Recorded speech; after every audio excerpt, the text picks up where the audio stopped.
नमस्कार, आपके साथ मैं हूं ऋतिक सविता। स्वागत है आपका SPN 9 न्यूज के इस खास प्रोग्राम में।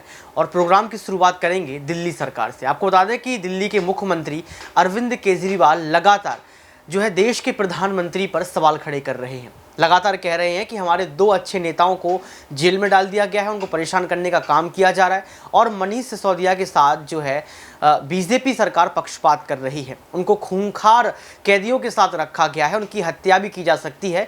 ये बड़ा आरोप संजय सिंह भी लगा रहे हैं।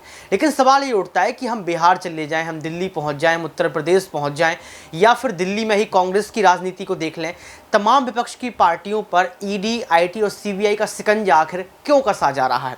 इसी मुद्दे को लेकर हमारे साथ बात करने के लिए मौजूद हैं राहुल सर। सर, आपका बहुत बहुत स्वागत है। जी शुक्रिया। देखिए राहुल सर, लगातार आप भी देख रहे हैं कि अरविंद केजरीवाल विधानसभा चुनाव की तैयारी कर रहे हैं।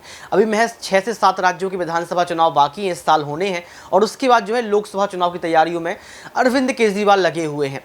आपने देखा किस तरीके से अरविंद केजरीवाल गुजरात जाते हैं, 2 विधायकों को अपना बना देते हैं। उसके साथ साथ दिल्ली MCD जीत जाते हैं, दिल्ली में मेयर अपना बना देते हैं, पंजाब जीत जाते हैं। यानी कि हर जगह अरविंद केजरीवाल ने बीजेपी पार्टी को चुनौती दी है और चुनौती के साथ साथ जीत दर्ज भी की है। तो आपको क्या लगता है, बीजेपी का डर है या फिर अरविंद केजरीवाल के नेताओं ने सच में बहुत बड़ी गलती कर दी है? देखिए, सबसे बड़ी बात यह है कि अभी के वक्त में हम देखें तो बीजेपी में एक बड़ी डर देखने को मिल रही है, क्योंकि जिस तरीके से तमाम विपक्षी पार्टियों पर छापे पड़ रहे हैं, तमाम विपक्षी पार्टी के नेताओं की धरपकड़ जारी है, ये कहीं ना कहीं बीजेपी की बौखलाहट है।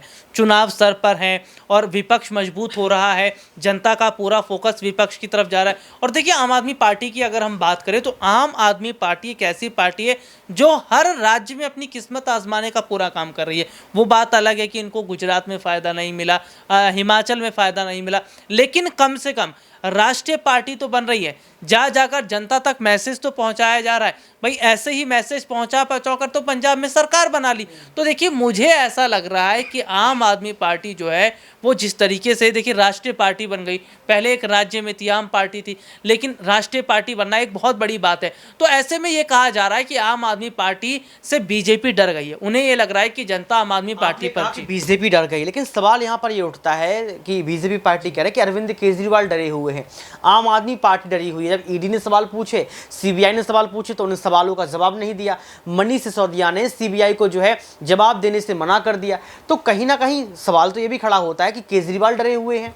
देखिए, डर की अगर हम बात करें तो अगर डर नहीं है तो भाई आपने जेपीसी जांच के गठन की जब चर्चा हो रही थी तो आपने जेपीसी जांच क्यों नहीं करवाया? जब मध्य प्रदेश में आंगनबाड़ी का घोटाला हुआ वहां पर आपने जांच क्यों नहीं करवाया? या मोदी सरकार में ये जो अडानी मोदी स्कैम है, जब विपक्ष इस पर सवाल पूछ रहा था तो आपने इस पर जवाब क्यों नहीं दिया?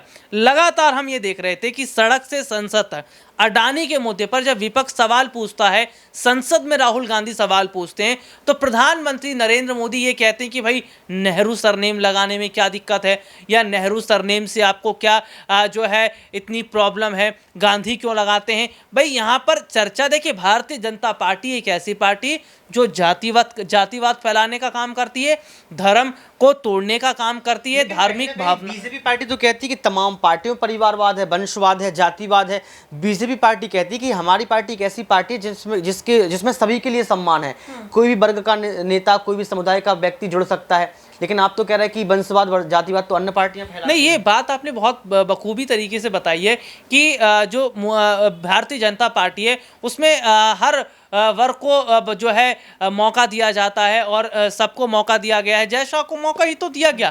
भाई, BCCI का उन्हें अध्यक्ष बनाया गया, बड़ी जिम्मेदारी दी गई। मौका तो देखिए भाई, वो जय शाह वो खुद मोदी जी की ही तस्वीर भेंट कर रहे हैं। मौका ही तो दिया है। अडानी ने देश को बर्बाद कर दिया। मौका ही तो दिया है कि आज भारतीय जनता पार्टी में बृजभूषण शरण सिंह जैसे हैं जो खुलेआम मनचाही अपना काम कर रहे हैं।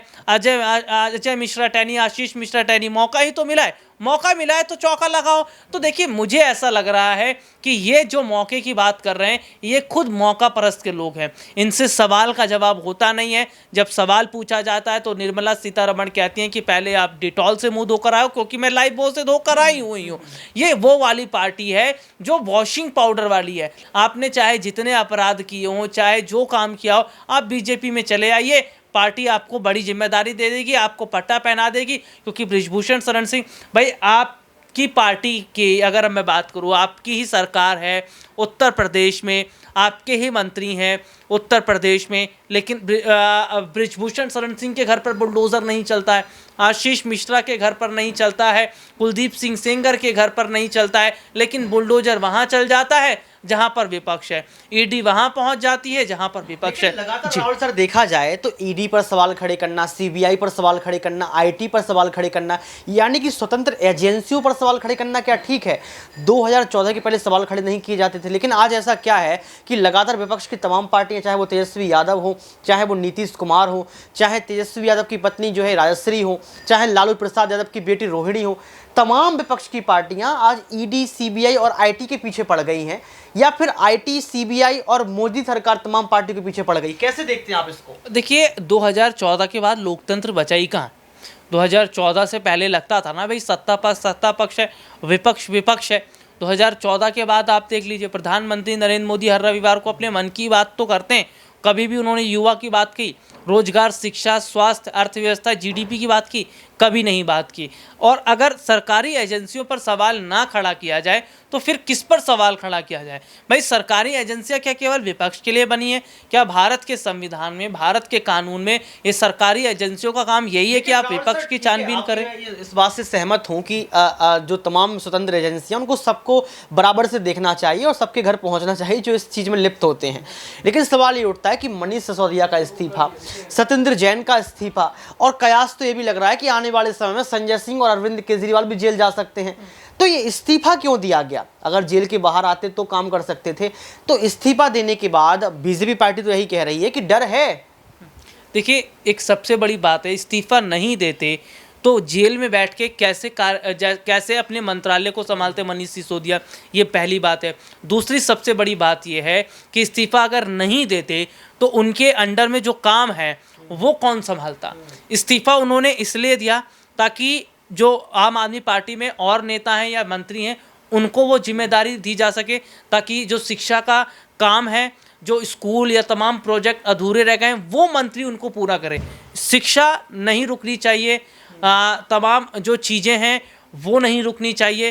तो ऐसे में हम क्या देख रहे हैं, मनीष सिसोदिया ने जो इस्तीफा दिया है उसको बीजेपी जिस तरीके से ले रही है वो कहीं ना कहीं ये चीज़ें बताता है। अंतिम सवाल, सिसोदिया के बाद सत्येंद्र जैन का नंबर आया, तमाम लोगों का नंबर आया, तो क्या संजय सिंह और केजरीवाल की भी यही हालत होने वाली है? नहीं, संजय सिंह और केजरीवाल तो मैं अगर कहूं कि उनका नंबर आएगा या नहीं ये तो मुझे नहीं पता, लेकिन देश की जो करोड़ों जनता उसका नंबर तो आ चुका है। भाई, आज अगर मैं और आप सवाल पूछ रहे सरकार से तो इसके लिए एक बहुत बड़ा जिगरा चाहिए होता है, क्योंकि आज आप बाहर चले जाइए, कोई सरकार की बुराई नहीं, सरकार से कोई सवाल नहीं पूछ सकता, किसान सरकार से सवाल नहीं पूछ सकता, नौजवान नहीं पूछ सकता। तो मुझे ऐसा लग रहा है कि विपक्ष जो है, देखिए, विपक्ष को बिल्कुल सही तो कर रहे हैं, लेकिन विपक्ष को जिस तरीके से निशाने पर लिया जा रहा है, या मुझे ऐसा लग रहा है कि आने वाले वक्त में जो देश की जनता है, देखिए ब्रिटिश हुकूमत की अगर हम बात करें, आज़ादी से पहले का किस तरीके का माहौल था, मैं कम शब्दों में बात करूँगा क्योंकि वक्त की कमी है हमारे पास। आज़ादी से पहले का कैसा वक्त था हमारे पास? ब्रिटिश हुकूमत थी, आप ब्रिटिश सरकार के खिलाफ बात नहीं कर सकते थे। लेकिन 2014 के बाद आप देख लीजिए, वही तस्वीर आज है। लोकतंत्र बस एक नाम मात्र के लिए, आप किताबों में पढ़ेंगे केवल लोकतंत्र यानी कि लोगों का शासन, बस, इससे ज़्यादा और कुछ नहीं, लोगों के अधिकार। लेकिन सही मायने में देखें, ना लोकतंत्र बचा है ना लोगों के अधिकार बचे, केवल सरकार अपने हिसाब से काम कर रही है और आने वाले वक्त में पूरी तरीके से लोकतंत्र खत्म करके राजतंत्र की व्यवस्था बना दी जाएगी। आखिर क्यों अब लोकतंत्र पर सवाल खड़े किए जा रहे हैं? जब ग्राउंड पे पहुंचते तब भी यही बात कही जाती है कि लोकतंत्र की हत्या हो रही है। तमाम लोगों से सवाल पूछते तब यही कहा जाता है कि 2014 के बाद से लगातार जो है तानाशाही बढ़ी है। अरविंद केजरीवाल भी यही दावा ठोक रहे हैं। लेकिन देखना ये होगा कि क्या 2024 के लोकसभा चुनाव में बीजेपी सरकार बन पाएगी, क्योंकि लगातार देखा जाए तो विपक्ष एकजुट हो रहा है और विपक्ष एकजुट होने के साथ साथ मोदी सरकार को हराने का पूरा प्रयास कर रहा है। आज के इस खास प्रोग्राम में बस इतना ही। देखते रहिए SPN9 न्यूज।